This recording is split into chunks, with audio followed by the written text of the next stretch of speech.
Good morning guys, welcome sa RJ's Farm. So inailagay na natin yung binili nating salasala dun sa may Santa Ana, yung parang bakod natin. And then yung salasalang maliit dito, yung ilalagay natin dito sa parang arko niya. Baka sa Monday pa natin makukuha kasi nag-order pa tayo, naubusan daw sila. So ilalagay natin dyan tsaka yung RJ Farm na pangalan para pag open natin ng February, maganda siyang tignan. Yan. At saka pala itong lupang pinasudsud natin, no, pinausog ni Tatang. Itinry nating palubugin sa tubig para kung pwede daw palang tamnan ng palay sa susunod. Yan. So ayan, pinalubog, okay naman pala. Then nade-drain siya doon sa kabila. Yan si Tatang.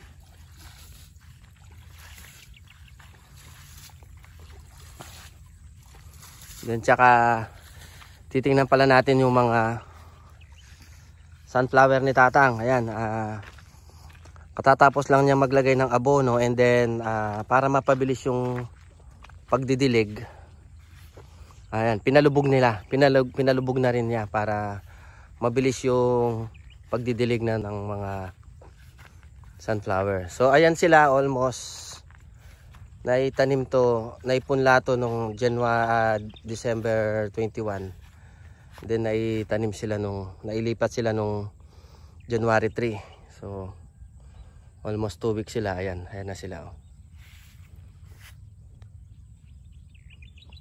So nilagyan siya ng abono and then pinalubog. So kung ano to, almost mahigit sila 450 to.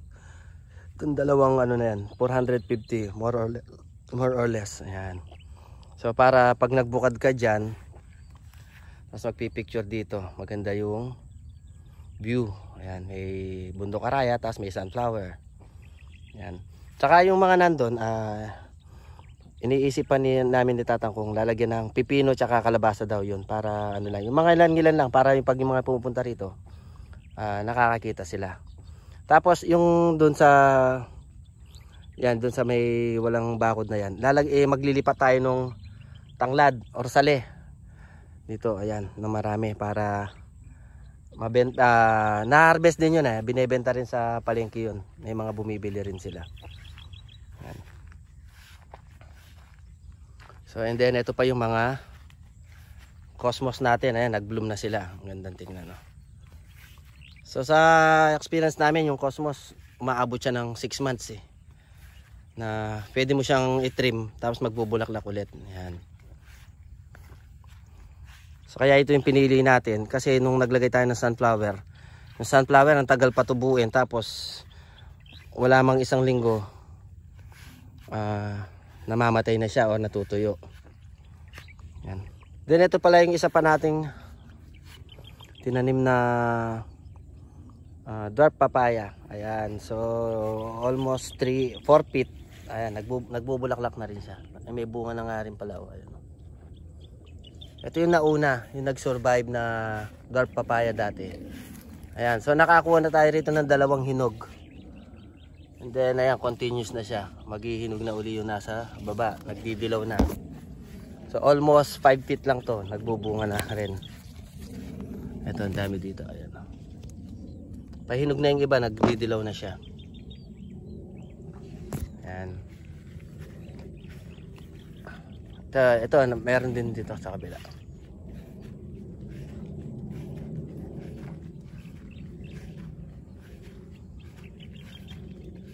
Then ito pala yung mga sunflower dati na tinanim natin. Yung mga normal sunflower. Nag-bloom sila noong December up to New Year. Ito yung mga natira, so tinanggal na natin sila kasi ipiprepare na natin ang lupa para sa nakaschedule natin para sa siguro mahal na araw. Yan, para sa pagdating na mahal na araw, yung mga papasyal dito sa farm, nakabloom yung mga sunflower. Bali ito yung another batch, second batch, and then pagkatapos ng February na batch doon, magpahinga lang natin doon, magtatanim naman tayo para sa May naman noon, Mother's Day. Na batch ng sunflower. Yan. And then ito palang ano, itong puso. Tinanggal na namin yung mga lumang decoration niya, yung mga bulaklak na mga plastic. So papalitan na natin siya kasi kupas na, hindi na siya magandang tingnan. Mamaya pupunta kami sa palengke. Maghahanap kami ng mga magandang pang-design para sa Valentine's.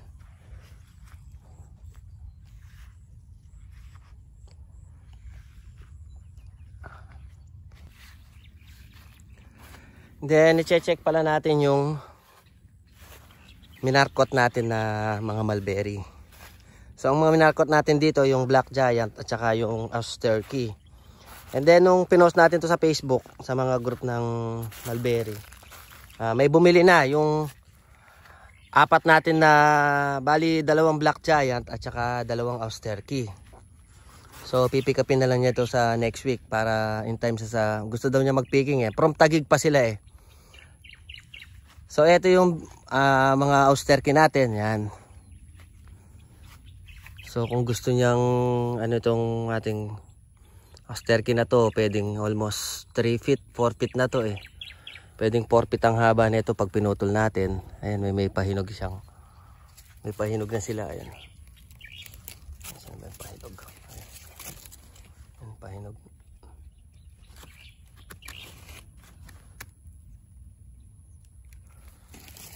So ito yung dalawa ang ating bibigay, dalawa, mga mahaba na to para pag tinanim nila doon, namumunga na sila.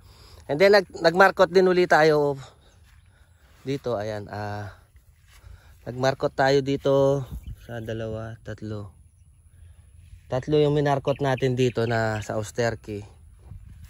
Tapos itong Black Giant, ito yung Black Giant na minarkot natin. Ito yung harvestin natin pagdating nung pag-pick up ng kukuha. Ayan. So ayan, almost 4 feet din siya. 3 to 4 feet. Andun pa yung isa. So malaki to. Ayan. Malaki na yung sanga. Malaki na yung trunks niya. Tsaka ito, pumuputok-putok na rin yung mga ugat niya. Tapos nagmarkot din tayo uli ng dalawa. So magmamarkot pa tayo. Wala lang tayong time. Siguro mga bukas magmamarkot tayo. Then ito pa. Ayan, ito pa yung isang bibigyan natin. Ito mas malaki to. Malaki to. So para pagtanim, pag naging stable, namumunga na agad.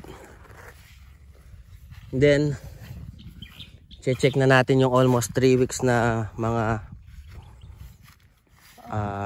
Brazilian hybrid natin na pag nagtuloy-tuloy yung magandang panahon na walang masyadong ulan, sana mamunga sila ng marami for April siguro to. Ayan, yung mga ilan dito nag-bloom na. Ayan, nag-bloom na yung mga flowers nila. So ilang araw lang yan, kakaroon na sila ng gamunggo. Kagaya nito, may mga nauna. Ayan, ito, nauna na to. Tapos ito pa yung sunod niya. So marami sila ngayon kasi maganda yung panahon, laging mainit, then walang masyadong ulan dahil nga El Nino. Yun nga lang, kailangan natin magpatubig ng regular. Hindi pa pumuputok mga yan. So maraming nagbunga siya. Yan.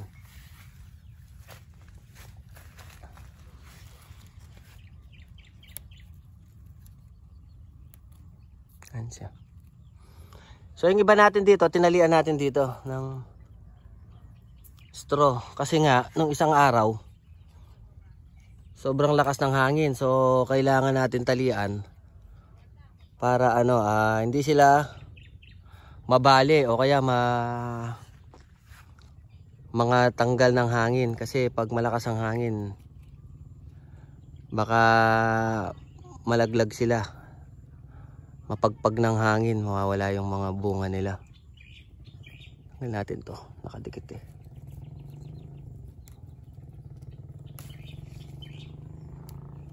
So ayan yung mga Brazilian natin. And then yung palang ano natin dito, yung mga binigay sa ating mga bagong variety na Yamabudo tsaka Einset. Dito natin sila ilalagay. So ang gagawin natin, tatanggalin na natin itong mga Black River na ito. Kaya ilalagay natin sa isang row na medyo maluluwag na yung space para mahaba yung mga fruiting, yung mga cordon nila, tsaka makakaroon sila maraming fruiting cane. So balak natin dito ilagay. Kung dati dito 1, 2, 3, 4, 5, 6, 7. Kung dati dito 8, tatry natin gawing 4 lang para malakas silang humaba. Yan. Ito yung mga survivor ng mga Black River natin. Sana magbunga sila. Kaso laging namamatayan ng dahil sa fungus. Tsaka pala ito yung mga natin, mga upo. So habang wala pa tayong mga ubas dito, nagtanim muna kami ng upo. Yung mga sobrang punla nila doon, nilagay natin dito. So halimbawa may mga pumapasyal dito na kakilala natin. Habang wala pang ubas, binibigyan sila ng mga upo. Ayan. So every other day nakaka-harvest tayo ng 5, 6, ganyan. So pinamimigay natin sa ating kapitbahay. Ayan.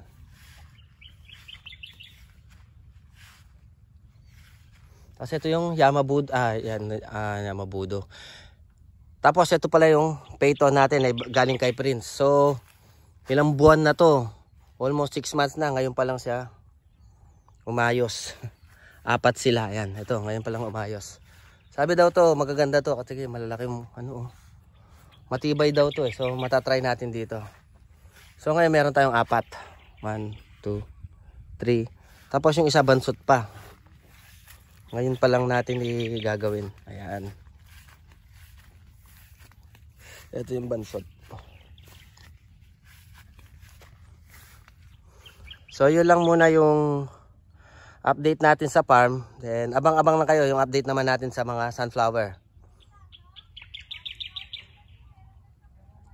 Yun lang muna at maraming salamat.